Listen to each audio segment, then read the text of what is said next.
Bonjour monsieur le professeur, je vous appelle professeur parce que Frédéric Schoeffer, vous êtes, comment vais-je dire, professeur à la Sorbonne. Et puis, personne n'est parfait.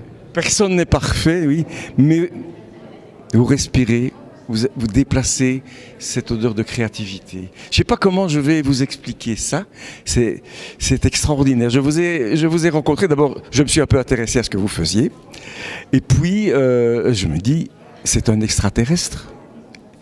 Il y a combien d'années que vous vous occupez de cinéma? C'est un peu comme Obélix. Je ne suis pas encore aussi gros que lui, mais je suis tombé dans la marmite quand j'étais petit, puisque ma grand-mère m'amenait en salle de cinéma dès l'école maternelle, et je voyais plusieurs films par semaine en salle.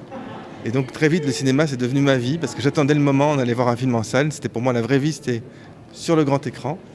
Et après, petit à petit, j'ai voulu en faire moi aussi. Donc j'ai commencé par faire des courts-métrages, et qui ont eu des prix dans les festivals amateurs, et puis de fil en aiguille, j'ai fait des courts-métrages qui avaient plus d'argent, et puis j'ai fait un long-métrage, et voilà, donc je me retrouve aujourd'hui à avoir 10 courts-métrages et 5 longs-métrages que j'ai réalisés.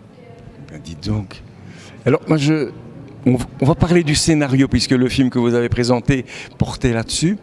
Je me demande si j'ai une case en moins ou des pièces en trop.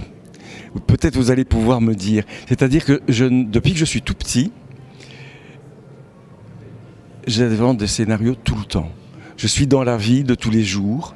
Et Vous êtes un homme avec plein d'imagination. Je pense, oui, parfois c'est un peu gênant parce qu'il y a des jours où je dors difficilement. Mais je suis tout le temps. Et depuis que j'ai lu un petit peu, votre biographie, moi je me dis, mais est-ce que je suis normal? Est-ce que c'est normal que j'invente tout le temps des histoires qui commencent mal, qui se terminent très bien, et qui tournent toutes en rire en définitive?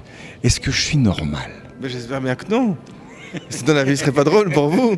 Heureusement, alors dans le film Le cours de la vie, il y a un moment Agnès Jaoui qui dit qu'on a chacun notre point de démence. Oui. Donc chacun d'entre nous, le problème c'est qu'il y a des gens qui l'ignorent. Donc ça c'est très dangereux parce qu'ils se prennent au sérieux.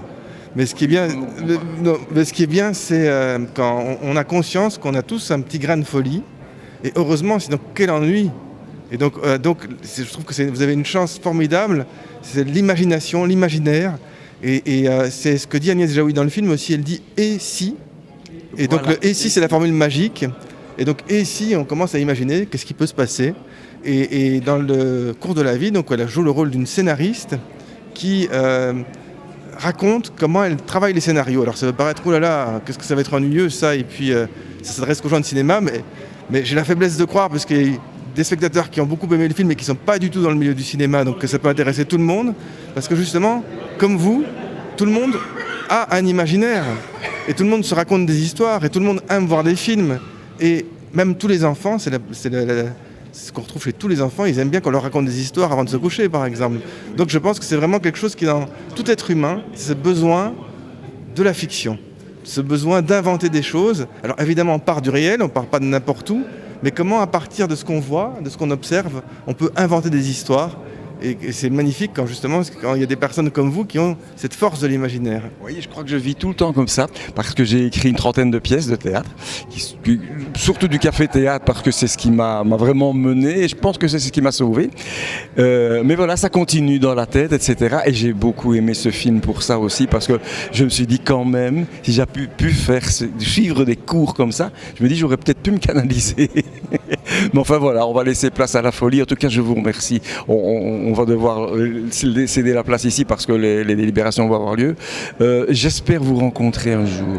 J'espère vous rencontrer à nouveau. Oui, c'est déjà, mais j'aimerais vous revoir parce que on a décidé avec City Light TV, nous sommes une télévision tout à fait culturelle, les arts, la littérature. Mais je crois qu'avec ce qui vient de se passer ici dans ce festival, on va mettre le cinéma belge en avant et on va en faire une priorité.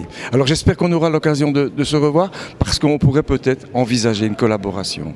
Je vous dis à bientôt. À suivre, comme on dit dans les... À suivre, dans les bonnes exactement, histoires. Oui. Et je me réjouis. À bientôt.